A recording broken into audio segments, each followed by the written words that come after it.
નમસ્કાર, the orbit affair ચેનલમાં આપનું સ્વાગત છે. જો તમે સરકારી નોકરી મેળવવા ઈચ્છો છો અને સરકારી નોકરી મેળવવું તમારું લક્ષ્ય છે અથવા 3-4 વર્ષથી તૈયારી કરો છો પણ 1-2 માર્ક્સથી રહી જાઓ છો, તો આ વિડીયો 5 થી 6 મિનિટનો જ રહેશે. તમે જોઈ લેજો. જો આમાં થતી એકી ભૂલો હોય, કંઈક સુધારવાનું હોય તો કરી દેજો. ચલો શરૂ કરીએ. સરકારી નોકરી કેમ મેળવવી છે એના ઘણા બધા રીઝન છે કે મનથી, મા બાપના ફોર્સથી, સમાજમાં નામ મેળવવાની ઈચ્છા, કોક ગમી ગયો હોય તો એના બાપને રાજી કરવા, કામ કરવું પસંદ નથી. એ ચિંતાથી દૂર રહેવું છે કે આપણી નોકરી જતી રહેશે જો પ્રાઇવેટ કંપનીમાં હશે તો. આજકાલ તો પાછો એઆઈનો જમાનો છે. તો બીજો પ્રશ્ન એ થતો હોય છે કે 3-4 વર્ષ લાગી જાય તૈયારી કરતા. હું કહું છું ના. સરખી તૈયારી હોય, વ્યવસ્થિત હોય, રોજનું રોજ કરતા હોય, અઠવાડિયાનું પછી બીજા અઠવાડિયે રિપીટ કરતા હોય, એક્ઝામ દેતા હોય, તો 6 થી 8 મહિના ઇનફ છે. ક્લાસ 3 ક્લાસ 2 હોય તો 1 થી 1.5 વર્ષ લાગે, એનાથી વધારે લાગે નહીં. પછી તમારી તૈયારી પર જાય. ત્રીજો પ્રશ્ન એ થાય કે રોજ કેટલું વાંચવું જોઈએ? 6 થી 8 કલાક, કે ભાઈ ઘણા ઇન્સ્ટિટ્યુશન કહેતા હોય તો ભાઈ 6 કલાક તો વાંચવું જ પડે, ભાઈ 8 કલાક તો વાંચવું જ પડે. ના, એવું નથી હોતું. તમે 1 કલાક વાંચો પણ તમે એને રિપીટ નહીં કરો. તમે 6 થી 8 કલાક આજે જે વાંચ્યું એનું જો કાલે તમે રિપીટ ના કર્યું, તમે આળસ કરી, તો તે 6 થી 8 કલાક વ્યર્થ છે. તેના કરતાં આખા દિવસના 3 થી 4 જ કલાક વાંચો, પણ જે વાંચો છો તે તમને મોઢે હોવું જોઈએ. કાલે પૂછે, પરમ દિવસે પૂછે, યાદ હોવું જરૂરી છે. અને નોકરી સાથે પણ લોકો આરામથી એક્ઝામ કાઢ લે છે. એટલે એ બધામાં ના પડશો કે નોકરી છોડીને તૈયારી કરવી, લોન લેવી, 6-8 મહિના ઘર ચલાવવું ને એ બધું ના કરશો. આરામથી તૈયારી થઈ જશે. કેવી રીતે ગોલ્સ બનાવવા વાંચવા માટે? ગોલ્સ બનાવવા માટે દરેક એક્ઝામનું પૂછાવાની રીત અલગ હોય છે. જો તમે કોન્સ્ટેબલની એક્ઝામની તૈયારી કરતા હોય તો છેલ્લા 5 વર્ષના કોન્સ્ટેબલના પેપર જોઈ લો. તમે તલાટી કરતા હોય, તમે જે બી એક્ઝામની તૈયારી કરવા માંગો છો તેના છેલ્લા 5 વર્ષના પેપર જોઈ લો. પેપર જોશો એટલે ખબર પડશે કે પેપર અઘરા નથી પૂછતા, બસ એ લોકોની પૂછવાની રીત આવડી છે.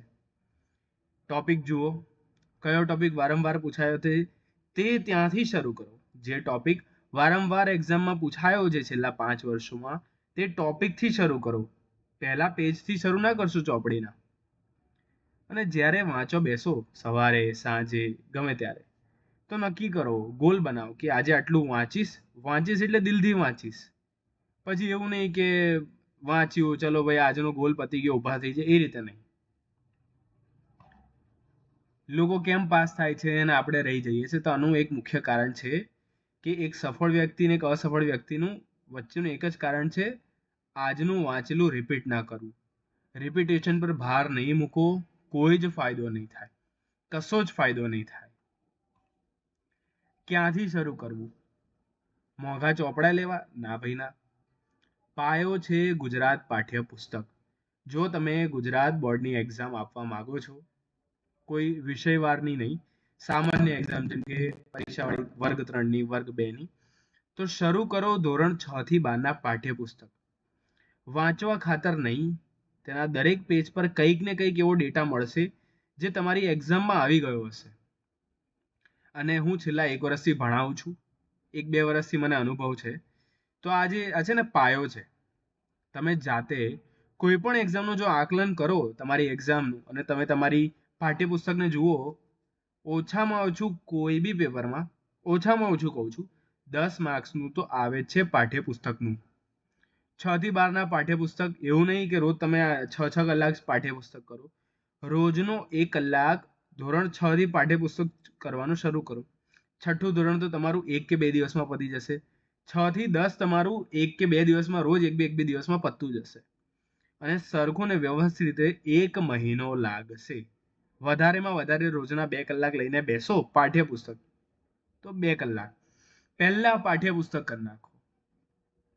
બધા ફેન્સી ચોપડા, પેલા મોંઘા 600-600ના ચોપડા વાંચે છે, એમાંથી પૂછાય એવું જરૂરી નથી. આ છે ગણિત અને અંગ્રેજી. આ બે એવા સબ્જેક્ટો છે કે જે વ્યક્તિ, તમે જોજો કે જે વ્યક્તિ 2-3 માર્ક્સથી 3-4 વર્ષથી રહી જાય છે ને, એને પૂછજો કે શું તમને અંગ્રેજી ને ગણિત આવડે છે? એનો એક જ જવાબ હશે, ના ભાઈ, આપણને નહીં ફાવતું. ગણિત અને અંગ્રેજી એ બે એવી વસ્તુ છે કે તમે આજે 4 ચેપ્ટર ઇતિહાસના કર્યા પણ નક્કી નથી આવશે કે નહીં આવશે.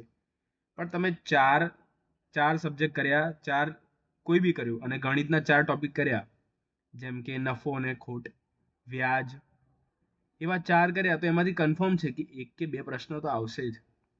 ગણિતને અવોઇડ ના કરશો, અંગ્રેજીને અવોઇડ ના કરશો. અંગ્રેજી બહુ જ સરળ સબ્જેક્ટ છે, સમજવાનો સબ્જેક્ટ છે. ગોખણ પટ્ટી કરતા આ બે સબ્જેક્ટ પર ધ્યાન આપો. આ બે સબ્જેક્ટ પર આપેલું ધ્યાન તમને તમારી જિંદગીના 2-3 વર્ષ બગાડતા રોકી દેશે. જો પ્રથમ વાર તમે શરૂ કરી રહ્યા છો કે ત્રીજી ચોથી વાર કરી રહ્યા છો. બરાબર. Current affair. આજના સમયમાં એક નવો ટ્રેન્ડ ચાલ્યો છે કે ટોપિકથી ટોપિક કનેક્ટેડ કરો. કરંટ અફેરમાં ટોપિકથી ટોપિક કનેક્ટ કરો. ખોટી વાત છે, ના કરશો. શું તે ટોપિકનું તમે ટોપિકથી ટોપિક કનેક્ટેડ કરવામાં તે તમારી એક્ઝામને રિલેટેડ છે? ક્લાસ 3માં ક્યારેય એટલું ડિટેલમાં પૂછાતું નથી, એટલા મૂળિયા પકડવામાં આવતા નથી. ઘણી વાર તો એવું બનતું હોય છે કે તમે 1 કલાક કરંટ અફેર કર્યા અને કલાક પછી તમને એ જ નહીં ખબર હોતી કે તમે શરૂના મેઇન મુદ્દા શું હતા. કારણ એ નથી કે 1 કલાક ભણાવે છે, કારણ એ છે કે તમારાથી 1 કલાકનો એ જે ડેટા છે, એ જે 30-40 પ્રશ્નો બન્યા, એ તમે રિપીટ જ નહીં કરી શકતા. કારણ કે એટલો બધો ડેટા ભેગો થાય છે કે આજના કરંટ અફેર તો કરવાનું જ રહી જાય છે. તેથી તમે રોજ 1 કલાક કરંટ અફેર ના કરશો. તમે તમારી રીતે પેપર વાંચો, કાં તો મારા ચેનલ પર કરંટ અફેરના ન્યૂઝપેપર આધારિત 10 થી 15 મિનિટના વિડીયો હોય છે, જેમાં ઇમ્પોર્ટન્ટ પોઈન્ટ્સ તેને રિલેટેડ MCQ હોય છે. જાતે કરો, પેપર વાંચો. બરાબર. કશું જ નહીં મળે. 1 કલાક કરંટ અફેર કરવાથી કશું જ નહીં મળે. લોકો આગળ જતા રહેશે ને આપણે પાછળ રહી જઈશું. કારણ કે જેનો ગુણભાર જ નક્કી નથી, એના તમે તળિયા શોધીને શું કરશો? અને શરીરની સખત એનર્જી, જે કે સવારે તમે વાંચવા બેસો એ 3-4 કલાક, એ 3-4 કલાકમાંથી તમે 1 કલાક 1.5 કલાક કરંટ અફેરને આપો છો, અને એમાં બી પછી તમે રિપીટ નથી કરી શકતા, તો એ તમારો વેસ્ટ ઓફ ટાઈમ છે. ખાલી વેસ્ટ ઓફ ટાઈમ છે. શરૂ કરું. તમારે ચોપડીઓમાં ગુજરાત બોર્ડ 6 થી 12 એ વાંચી લો. પછી આ જે ચોપડી દેખાય છે એ તમારી જોડે હશે જ. આ ચોપડી હશે, તમને નહીં ખબર હોય, આ ચોપડીમાંથી પણ દરેક વખતે 4 થી 5 માર્કનું કાઢે જ છે. ગુજરાત બોર્ડ કમ્પ્લીટ થઈ જાય પછી આ જનરલ નોલેજની ચોપડી લઈ લો. ગણિત અને અંગ્રેજી પર સખત ભાર આપો. સરકારને ગરીબ છોકરાઓનું પણ જોવાનું છે. જરૂરી નહીં કે મોંઘા ચોપડા લો તો જ પાસ થવાય. ખોટી વાત છે. આટલું પતી જાય ને પછી NCERT લઈ લો. આ તમારો ગુજરાત બોર્ડનો પાયો મજબૂત હશે ને તો NCERT કરતા તમને જરાય વાર નહીં લાગે. આટલું કરો. આટલું કરતા જ તમે છે ને તમે એક્ઝામ માટે ક્વોલિફાય થઈ જશો. એ પહેલાં તો એક્ઝામ પણ આવી જશે.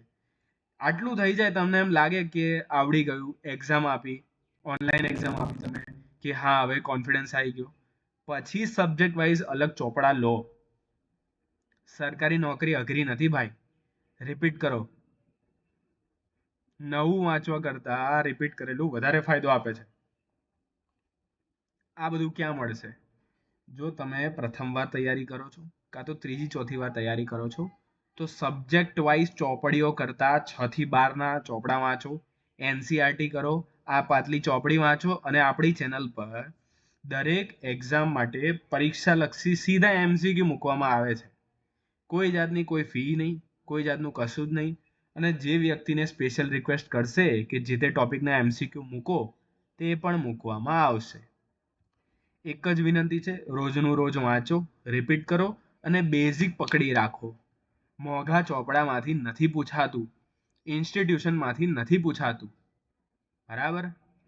આ સાથે જય માતાજી. તૈયારી કરો, વ્યવસ્થિત કરો, સારી રીતે કરો. જે મારો વિડીયો જુએ છે કોશિશ કરો કે આ રીતે તૈયારી કરો. બરાબર છે. ધન્યવાદ.